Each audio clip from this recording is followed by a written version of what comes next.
Conservation Institute, Lucknow.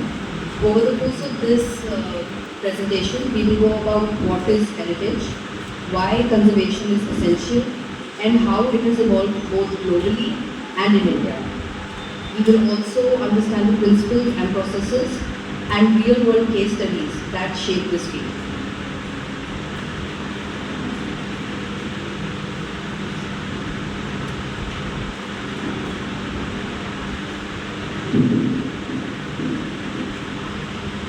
So what is heritage? Heritage does not only limit to old buildings as we know it. It is the legacy of objects, ideas, practices passed down through generations. Each generation adds its own legacy and sometimes keeping on the tradition going with some new modern changes, sometimes reinterpreting them. This dynamic process creates continuity. Heritage gives us a way to connect past traditions with future aspirations and constantly adapting to present needs. So as you can see, heritage does not only mean buildings, it is dances, songs, the traditional arts that are done, for example, chicken curry in Lucknow, the food that is there.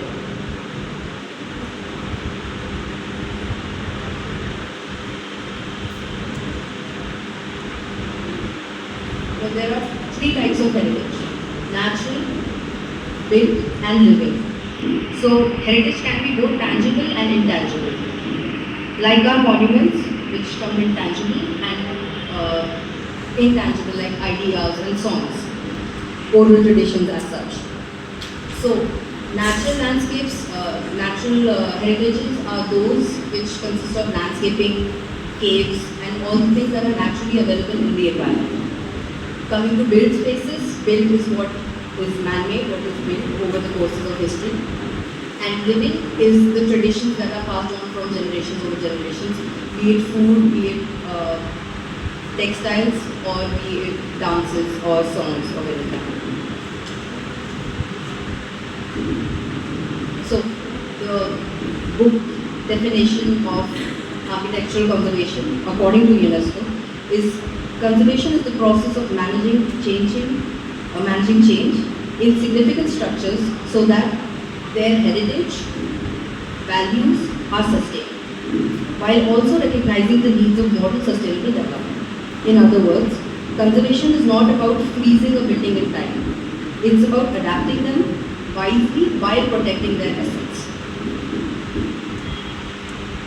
So, what is the importance of architectural conservation? Architectural conservation gives identity to our culture. Any culture has strong identification related to its architectural form. So conservation is important because there are some places, when I say its name, first thing that comes to your mind is the architecture building or the heritage building that is placed there. And we can do an exercise to prove that. So let's do a quick exercise. Can you identify these famous heritage cities based on these architectural buildings? First one, easy, Lucknow. Second one, third one, Madurai. In foreign also. First, Florence, yes. Second, yes. And third. So, that is the conclusion that heritage gives identity to a place. I have proved my point. So, globally conservation gained prominence in the 19th century. Thinkers like John Ruskin and William Horace emphasized authenticity, minimal intervention, and preventive care. Europe evolved different schools of thought, while organizations like UNESCO, ICOMOS, they all formalized in the global international collaborations. In India, interest in antiquities, they grew in 18th century. So, the first society that we get is the Asiatic Society of Bengal in 1784, and then we have ASI in 1860. These were key milestones for Indian heritage preservation. John Marshall also introduced scientific methods and different ways of conservation, keeping it very theoretical and methodical. Post-independence, we have the Ancient Monuments and Archaeological Sites Act in 1958. So this enhanced the powers that ASI had with mandatory annual inspection and maintenance. When we come to modern developments, we have the establishment of National Conservation Laboratory in 1970 and INTACT in 1984, which promotes conservation and of historic areas amid urban pressures, providing comprehensive forum for heritage management. Coming to the principle of conservation. So there are three main principles of conservation: minimum intervention, reversibility, and compatibility. Minimum intervention stands for to add the least possible intervention in a building or in a historic substance, to have least amount of impurities that you add. So the least that you can add. Next is reversibility.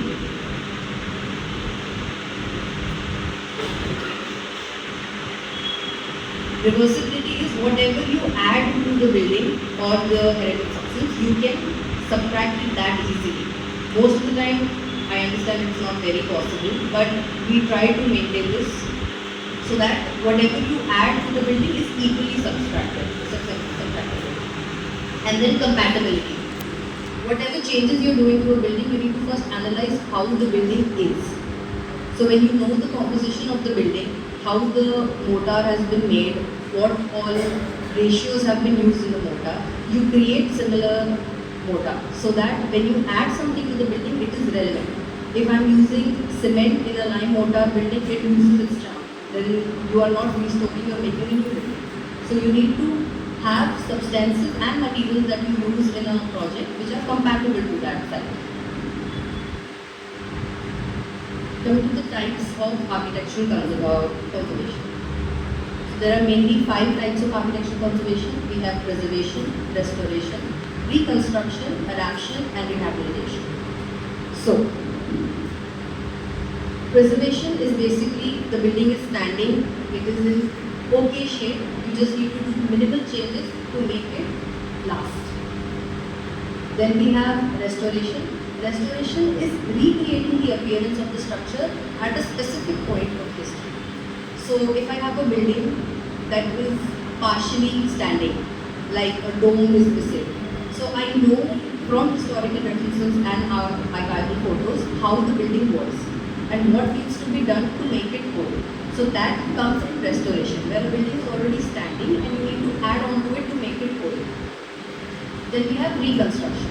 Reconstruction is rebuilding parts or entire structure that have been lost. Sometimes we just have a plain land with broken walls. So we have evidence that there was a building here, but we have no clue of how it looked. So in that you need to go to historical researches. You need to go to significance of the site. And according to that, you recreate the whole thing from scratch, from photos and all the information that you have available there. Adaptation is something that is new, and people are, UNESCO especially, is very keen for it. So adaptation is basically an existing building is adapted for a new use. For example, if you go to Bhopal and there is Jahanuma Palace there. So that is a hotel. It is a palace that is converted into a hotel. So adaptation or adaptive reuse is a building is already existing and it might be used for some different process or some different service in the past. But now it is used for a new modern activity. So there are many cases. Rajasthan is filled with Havelis which are converted to hotels, such like that. And then there is rehabilitation. Rehabilitation is when you take elements from a building, architecturally historic building, and you add it to a new building. So this won't be completely into conservation. This is conservation of individual elements, not the building as a whole.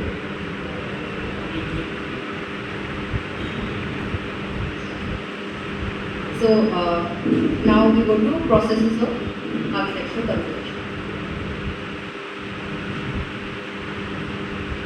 So as you can see, there are 8 There are 8 steps in the process. The, the first 4 being the key elements of the process of architectural conservation. So the process begins with documentation.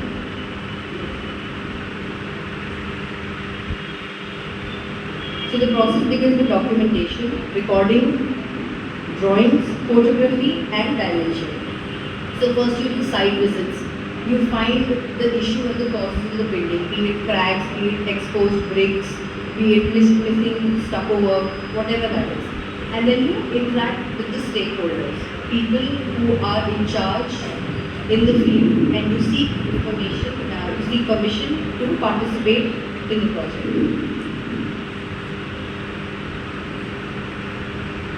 Then you gather evidences. So you gather mortar evidences, you research about the building, when it was built, why it was built, by whom it was built, what was the time period, the era, and then you begin to detail documentation which involves 2 processes. So that is photographic documentation and drawing and plans, which is in 2D. This, what you see, is LiDAR. LiDAR is a comparatively new technology. So what it does, it is laser imaging and it is extremely accurate. You can see each and every crack, crevice, each and every inscription that is done. So this is of the Konark Sun Temple. This is used to know the condition and for basic photographic documentation. So as you can see, there is everything in the temple that is present as of now is visible. To the plinth, from the plinth to the shikhar.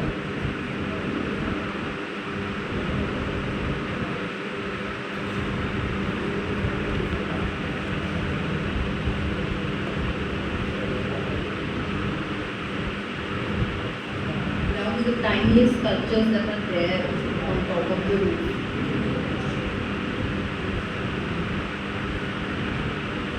To the broken kalash that is there on the shikhar. Everything is visible. Next we have analysis of evidence. So in analysis of evidence we conduct tests of the materials that we have collected and we have photographic mapping. So this mapping Intact has done for the southeast gate of Chota Imambara. So first we take the picture and then we mark out problems that are there. So as you can see here, we have loss of ornamental features, we have vegetation growth on the arches, there is brick loss, there is stucco work missing, there are new elements that are added.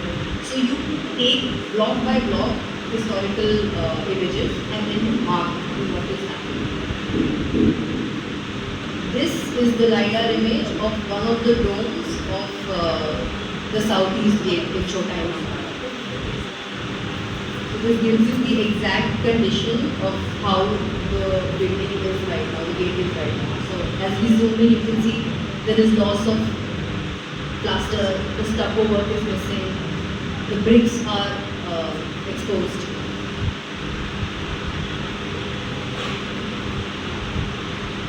This is another gate, this is the north gate of Chota Imambara. Same process, we take a picture and then we identify the issues that are there at the building. Then we come to 2D drawings, the second part. In this, after you've done the photography and the imagery, then you create drawings that are to scale and with accurate dimensions. So this is of the southeast gate. And in this, you mark all the things that are missing, all the things that are there, and all the things that need to be removed.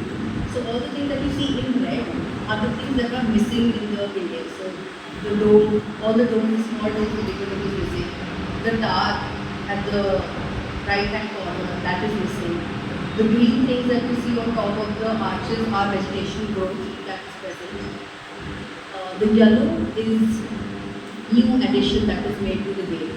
And the purple is the brick loss that is there on the building. Why do we do material analysis?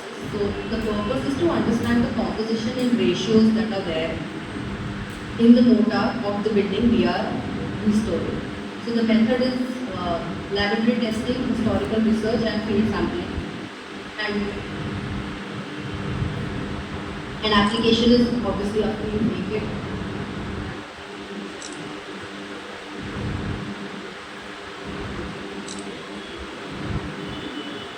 An application for obviously structural analysis and how the structure is at present condition. The methods are non-destructive testing, load testing, structural modeling, basically all the lab testings that are there. And then we identify the areas that need reinforcement or repair. These are all the tests, list of tests that we do in our lab in INTACT. So most of the projects that we do in INTACT, they all go through the same process and the testing is done in our lab.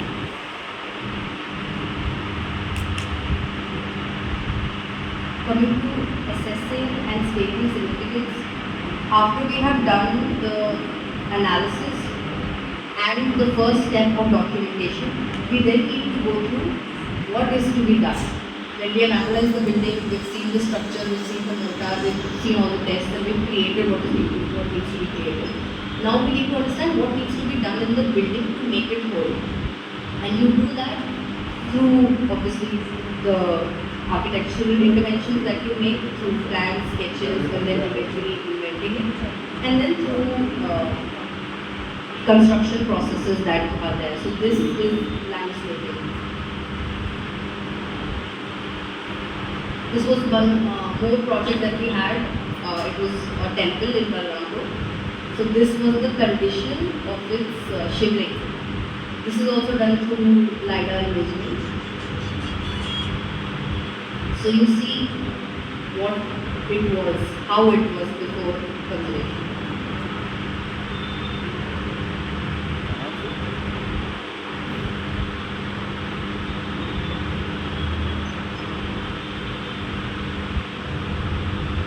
Through this, we make plans and we find out dimensions. So you have something that is tangible, readable and understandable. After this is the proposal sheet that we made, in which we have analyzed what material needs to be there after the whole research. So we concluded that there is brick, stone, timber and lime plaster that is needed, that is already there. And after our research, we completed this project. These were the elevations and the plans that were made after the building was decided, what things are to be added, what type of restoration needs to be done. Coming to the result of architectural conservation. So as you can see here, the first step is what I explained of restoration, in which you have evidence that there is a building there and some part of it is missing. So you go through archival photos, which is below, and then you recreate it. So after it was recreated, what you have below is how it was recreated. The above picture, sometimes what happens is that we have evidence of the building, but it is so spoiled that you cannot make it completely. If you have to make it completely, you have to demolish what is existing also. So in that cases, you create such viewing points. So this is a picture of building. This viewing point allows the visitors to see how the building would be if it was constructed.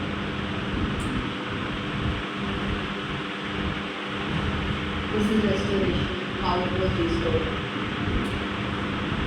This is the image of that model.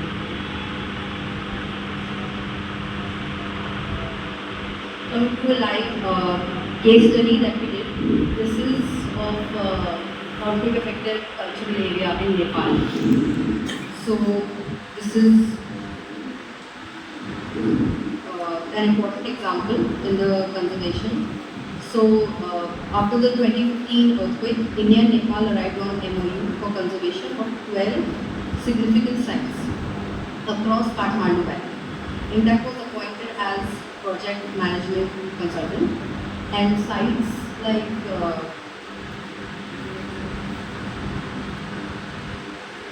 Napi Chandra, and Jayesh Samavera. So this was the condition when we went there, and this is how we restored it. This is also done through research and archival photos and talking around with people who knew the materials that were used and analysis of the materials.